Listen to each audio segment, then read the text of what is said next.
দেবরদের জন্য আজকে বানিয়ে দিচ্ছি স্পেশাল রামেন। এই রামেনটা আমি নিজ হাতে বাড়িতেই বানাই, তাও আবার ম্যাগি নুডলস দিয়ে আর সামান্য কিছু মশলা দিয়ে, বলতে পারো ঘরোয়া রামেন। আজকে আমার দেবরা আসছে আমাদের বাড়িতে, মানে আমার হাজবেন্ডের ফ্রেন্ডরা। আমার জন্য তারা নিয়ে আসছে ফুচকা। ফুচকা তো আমি অনেক পছন্দ করি, সবাই মিলে ফুচকা খাবো, বাট তাদের তো আবদার অন্য কিছু। তারা আজকে ভাবির হাতের রামেন খাবে। তো এদিকে আমিও চলে আসলাম রান্নাঘরে রামেন বানাতে। বাড়িতে যে শসা, গাজর, টমেটো ছিল সেগুলোই বের করে নিলাম, আর সবার আগে ডিম সিদ্ধ করতে দিচ্ছি। রামেন আমি বাড়িতেই ঘরোয়া ভাবে যা যা থাকে সেগুলো দিয়ে বানাই, আর খেতে খুবই মজা হয়, সবাই পছন্দ করে। বলতে পারো কোরিয়ান খাবারটাই বানাচ্ছি নিজের মতো স্টাইলে। গাজর, শসা সবকিছু কুচি কুচি করে একটু লম্বা স্লাইস করে কেটে নিলাম, সাথে টমেটো কুচি কুচি করে নিলাম, পেঁয়াজ কেটে নিলাম, সাথে একটু রসুন কুচি আর একটা লেবুও কেটে নিলাম। কাটাকুটির কাজ আমার সব কমপ্লিট। রামেনের টপিংস এর জন্য আমি এই জিনিসগুলো রেডি করতেছি। ডিম তো সিদ্ধ করতে দিয়েছি, সাথে এখন আমি চিকেনও ভেজে নিব। চিকেনের সলিড পিস গুলো হলেও ভালো হয়, তবে এই ছোট্ট ছোট্ট হাতের কাছে রানের অংশটা আছে, এইটা দিয়ে বানাচ্ছি। পুরা মশলা, বাটা মশলা, চিলি ফ্লেক্স, অল্প একটু সয়া সস দিয়ে ভালোভাবে আমি মেখে নিচ্ছি। এই ম্যারিনেট করা মাংসটা শুধু ভেজে নিব। রামেন আমার যখন খেতে ইচ্ছা করে ঝাল ঝাল, তখন বাড়িতে যা থাকে তা দিয়েই বানাই। চিকেন যখন থাকে না, চিকেন স্কিপ করি, শুধু ডিম দিয়েই খাই। তবে আজকে চিকেন উইংস এর এই পিস গুলো ছিল, তাই এগুলোকে সুন্দর করে ম্যারিনেট করে ফ্রাই করে নিলাম। এগুলো অ্যাড করব টপিংসে, অনেক মজা লাগবে খেতে। চিকেন গুলো ভালোভাবে একটু সময় নিয়ে ভেজে নিলাম, আর তারপর এখন পাতিলটা বসিয়ে দিচ্ছি চুলায়, রামেন বানাবো। তার আগে তোমাদেরকে দেখিয়ে দিই একটা skin care combo beauty parlour, যেটা বেস্ট এ কর্তৃক অনুমোদিত, তাই কোনো রকমের সাইড এফেক্টের ভয় নাই। এখানে থাকবে একটা বিউটি পার্লার ফেস ওয়াশ, একটা ডে ক্রিম আর একটা নাইট ক্রিম, তিনটা প্রোডাক্টের কম্বো, যেটা স্কিনের বর্ণমেস্তার কালো দাগ দূর করে স্কিনটাকে ব্রাইট করবে, ফর্সা করবে, সুন্দর করবে। তিনটা প্রোডাক্টের এই কম্বোটা তোমরা we care you Facebook page থেকে পেয়ে যাবা। পেজটা আমার ডেসক্রিপশনে মেনশন করে দেওয়া থাকবে।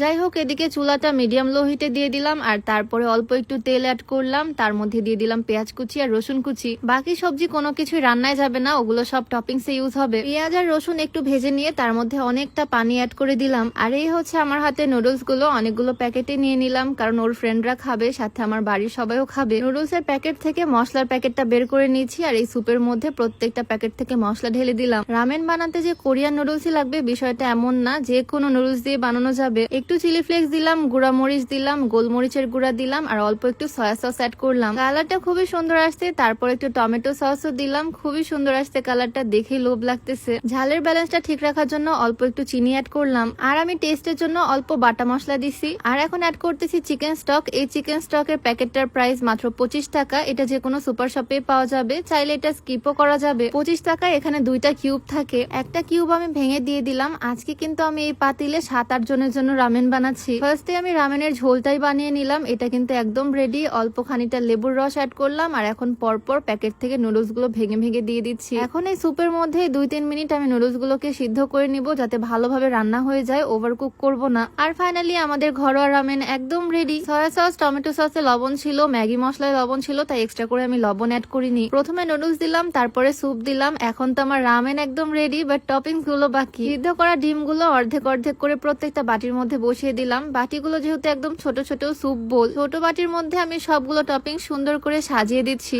আমার যখন খুব খেতে ইচ্ছা করে তখন শুধু ডিম দিয়ে খেয়ে ফেলি। সাজানোর পর ওপর থেকে একটু চিলি ফ্লেক্স, একটু গোলমরিচের গুঁড়া আর সাদা তিল ছড়িয়ে দিচ্ছি, যাতে দেখতে সুন্দর লাগে। তো এই হচ্ছে আজকে আমার হাতে বানানো রামেনের স্পেশাল লুক। যদিও বানিয়েছি খুব সিম্পল ভাবে, তবে লুকটা দেখে মনে হচ্ছে খুবই স্পেশাল। গেস্টদের সামনে এরকম স্পেশাল ডেকোরেশন করা রামেন থাকলে তারা তো খুশি হবে। এইভাবে রামেন রান্না করলে যে শুধু দেখতে সুন্দর হয় তা না, খেতেও হয় খুবই টেস্টি, আর ঝালটা তোমরা ইচ্ছা মতোই দিতে পারবা। সবাই খুব মজা করে খাচ্ছে। ভিডিও এডিট করতে করতে তো আমার আবারও মুখে পানি চলে আসতেছে একদম। ওদেরকে দেওয়ার পর আবারও 2টা বাটি রেডি করলাম, একটা আমার আর একটা আমার শাশুড়ি আম্মুর। টোটাল 7 জনের জন্য আজকে রামেন রেডি করছি 5 প্যাকেট নুডলস দিয়ে। আর এটা খেতে সত্যিই দারুণ, খুবই মজা, খুব টেস্টি করে খেলাম। আর খাওয়া দাওয়ার পরে রেগুলার রুটিন হচ্ছে স্লিমিং টি। তোমরাও যারা স্লিম থাকতে চাও, আমার মতো ফিট থাকতে চাও, চাইলে এই স্লিমিং টিটা ট্রাই করতে পারো। এটা সম্পূর্ণ প্রাকৃতিক উপাদান দিয়ে তৈরি, তাই কোনো রকমের সাইড ইফেক্টের ভয় নাই। ওজন কমানোর পাশাপাশি এই চাটা গ্যাস্ট্রিকের সমস্যাটাকেও দূর করে। এটা তোমরা beauty by Lim Facebook page থেকে পেয়ে যাবা। পেজটা আমার ডেসক্রিপশনে মেনশন করে দেওয়া থাকবে, নাম্বারটাও স্ক্রিনে দিয়ে দেওয়া থাকবে। তো যাই হোক, আজকের রামেনের রেসিপি তোমাদের কাছে কেমন লাগলো অবশ্যই কমেন্টে জানিও, আর চাইলে তোমরাও এভাবে বাসা ট্রাই করতে পারো। তো দেখা হয়ে যাবে নতুন ভিডিওতে। সবাইকে আল্লাহ হাফেজ, আসসালামু আলাইকুম।